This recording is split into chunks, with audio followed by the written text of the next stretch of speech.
Okay, does everybody see the title slide? So this is my name, Bram Morenas, and this is I'm speaking for the Springfield Education Association Climate Committee. And as we know, things are really, really awful. We wouldn't be on the call if we didn't think that they were. And I use this activity with students as well to try to bring people to a sense of presence around this and a sense of urgency, which everybody knows is my default state. So DEF CON, people think that DEF CON 5 is the worst, but actually it's no big problem. DEF CON 1 is we're not going to get out of this alive. How would your school change if it were at climate DEF CON 2? What would you see that is different? I'll just say, even something as basic as actually having conversations about this, at the very least, like naming it. I think a different thing also, in addition to what everybody said, is that it would be part of the everyday decision making.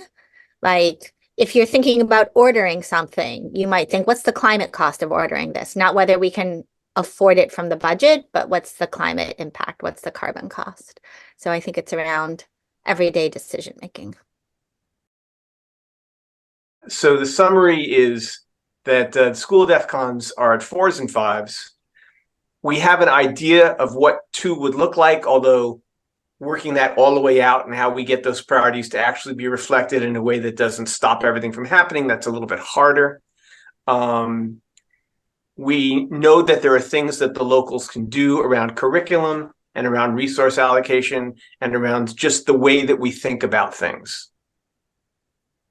And the good news, if there's any, is that things have gotten so bad that even a year ago, when we hadn't yet had the smoke from the Canadian wildfires, it wouldn't have been as easy. Not that it's easy, but it's a lot easier right now to start that conversation going because of everything that's happening. That's what I'm just putting on the table right now.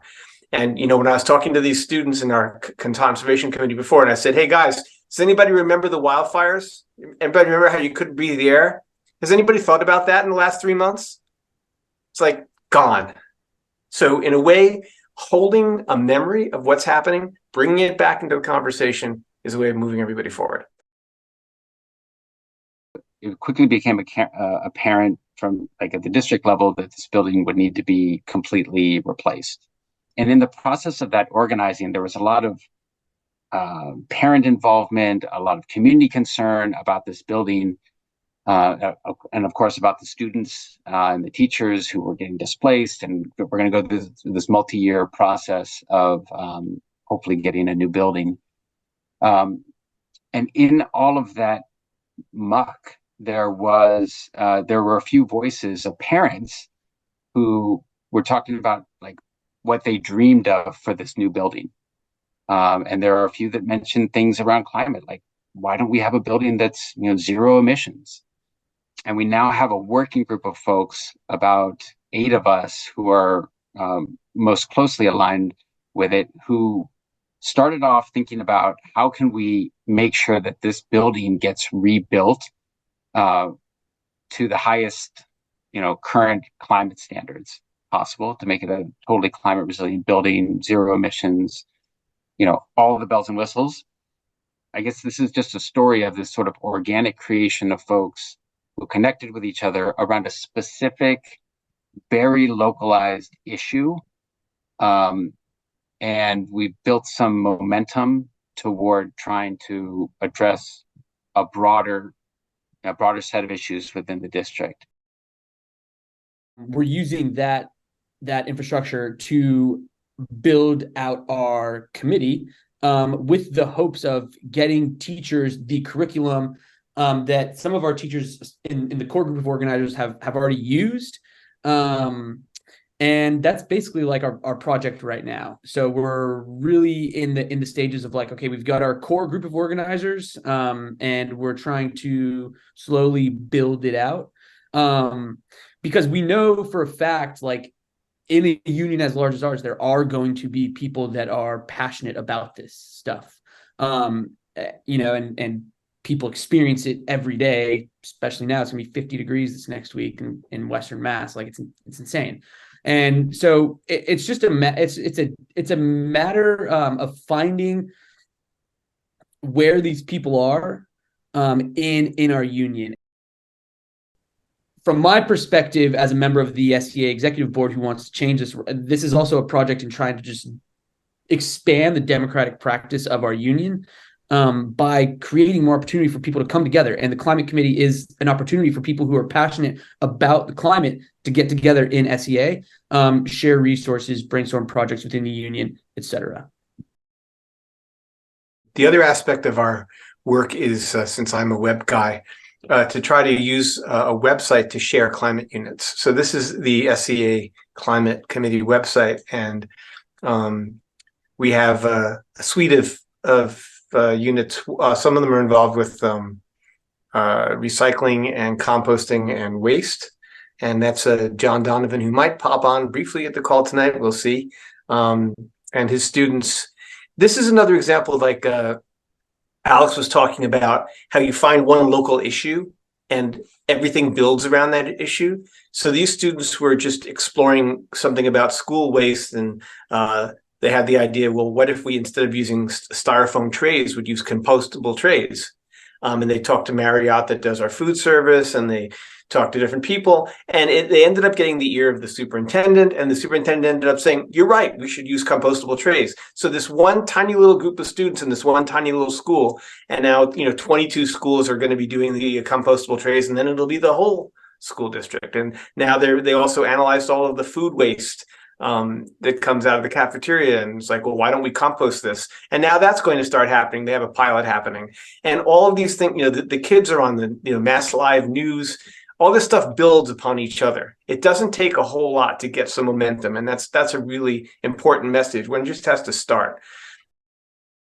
And so we had students in Puerto Rico talking to our students about what happened with vaguest and about what happened with Hurricane Maria. None of our students, except for, none of them really knew any of this, even though many of them were from Puerto Rico. And the Puerto Rican students were just so interested in American students talking to them. Oh, they're all non-American. Well, are we? I don't know. Anyway, students from the continental United States taking an interest in their island. It's particularly for climate justice, which is the biggest concern that kids have. When you talk to them about this issue, they're even more concerned about climate justice than they are about their own futures a lot of the time. Having some kind of an international exchange project can make a really big difference. If you've gone to any of the MTA Climate Action Network conferences, you know that there's all kinds of units all over the place. But human beings, right? Like, until we have somebody that we know say, I did this, very often we're not going to go and find stuff or even look for it and do it. But once we have a relationship network, as Alex was saying, people knowing each other, once we have a relationship network built, then somebody can say, oh, John did this amazing thing with his kids. You want to do something like that? That's enough to get people to go look at a website or a PDF, find out what was happening, and then go follow that up. So that's where we're hoping are going to be the special sauce of our climate committee. I'm sure we can pick out some common threads that starting small is fine, finding those key passionate people, making alliances where we can, involving students as much as we possibly can, and finding avenues through existing structures to bring people together, and creating our own if we have to, but if we can use ones that are there. I have a question. So I'm Neely. I'm a teacher, math coach in Cambridge at an elementary school. And I'm also a really active member of Mothers Out Front. And I love that at MTA, all the climate work is starting to happen there. And I've been trying to get together with some other Cambridge teachers, though we haven't really gotten together in a while. But I guess my question is around the Climate Resilient Schools Coalition. Sure, I'll just mention, so this new coalition that Neely brought up is an effort to support activists, people who are interested, parents, teachers, students, anyone within, the goal is sort of district by district or city and town by city and town across Massachusetts to pass within their elected bodies like climate resiliency resolutions that would call for some combination. It can be different in each place, but some combination of maybe climate education as being a critical. It's critical that we educate our students about what's happening as a form of resiliency, and also to address physical infrastructure. Like, can we make our buildings, decarbonize our buildings and make them more resilient?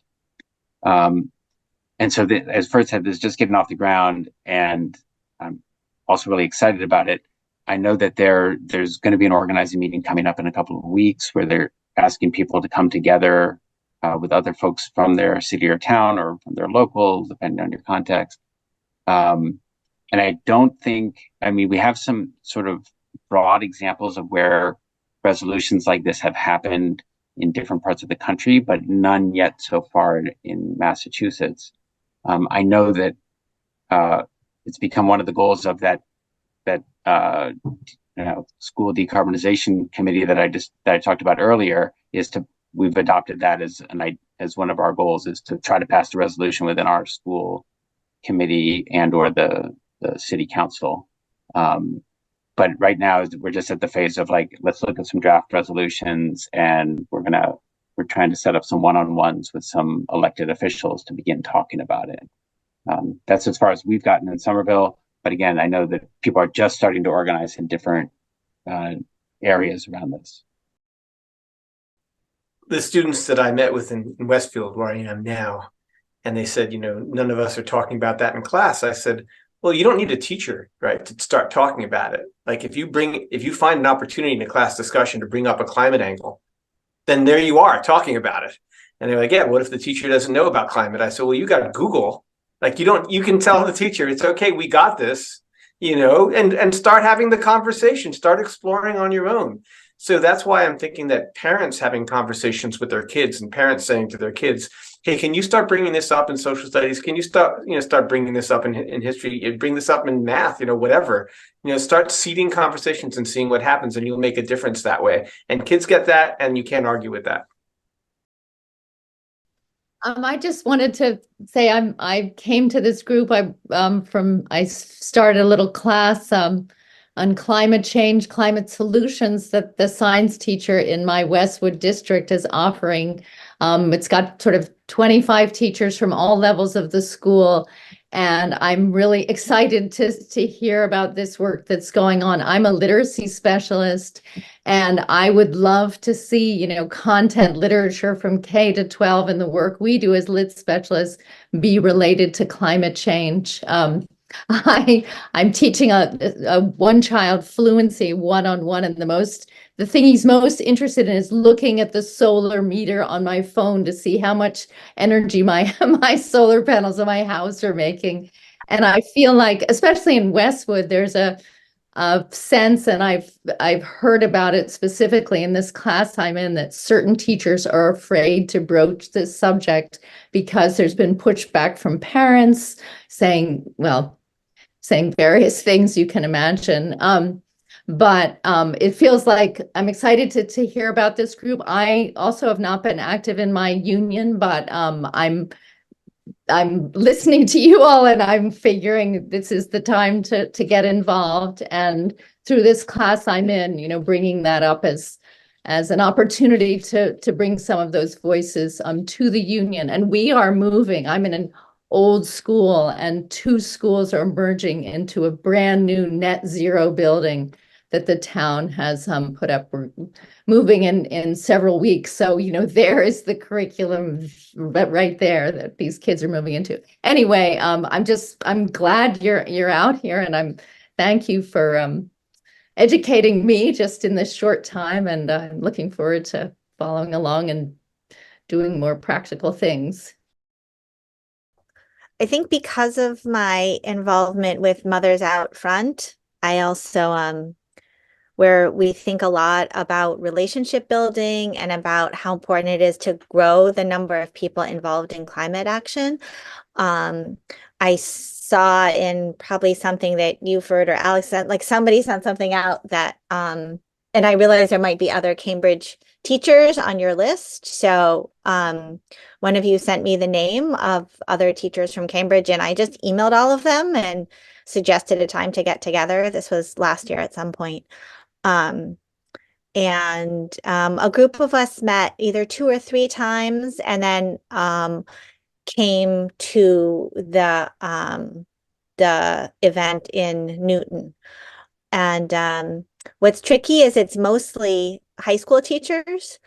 And so far it's like the only person doing any of the organizing is me, and I've had a bit of a full plate going on, so I haven't I did email everybody about this, but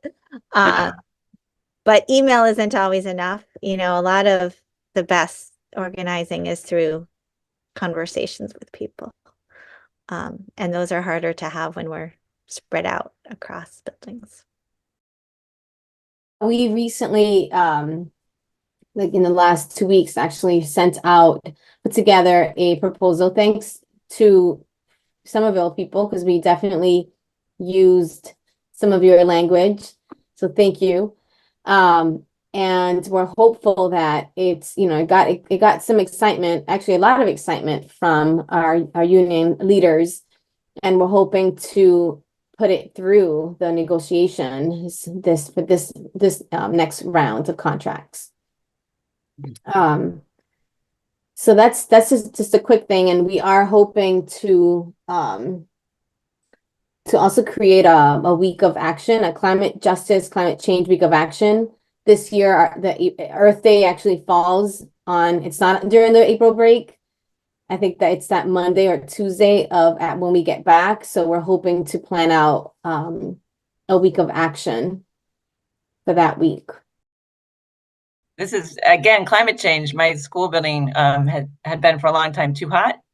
And so I think 10 years ago, we got into a contract that we would get air conditioning. But that took years of work. It was one of my colleagues. I'm a science teacher. She took all the data. We had years of temperature data. I got sent home once for fainting. So I helped with the cause. It was great. Wonderful times. But we had to get air conditioning, right? Because this building was too hot. But I think if I want to build to some kind of, because things move very slowly out in Dover, Mass, it might take me a couple of years. So I'd love to see the language from Somerville. So maybe we could get something in our next contract negotiation. And I'd have to start collecting people and data like now. So that could be, from a science teacher point of view, that is appealing. And it is really sad that we have to have air conditioning in New England, but we really need it. Yeah, what I forgot to mention was that because the students got the attention of the superintendent around the styrofoam tray substitution thing. Well, now that teacher and that superintendent, like they have some contact. So now that teacher can say to the superintendent, and this is something that John's planning on saying, how about if we had some kind of sustainability audit team that would just basically start asking the different schools, what are your issues, putting a collection together of ideas, maybe being able to help write grants. And if we did that for you, could you maybe fund stipends for the teachers that want to be in our climate committee? And it's really hard to imagine him not saying yes to that, given everything that's happened up until this point. So one just wants to keep on taking these things and moving into the next step, and the next step, and the next step as best as we can. The Earth Day comment made me remember that my students are planning an Earth Day event at Newton South High School, and there's already planning committee and all this other kind of stuff. It's going to be the Friday before April break, just because Mondays are hard for people to get organized. So, but students can really help move this thing along as well. And what struck me here is not just really powerful individual stories from Somerville and Springfield, but the ways that hearing them inspires other people to do similar or different things, and that we just need to create or find the venues where we can keep having these kind of conversations. And it's certainly something MTA CAN is going to keep doing, but there are lots of other ways. And our unions are certainly one of the places for that.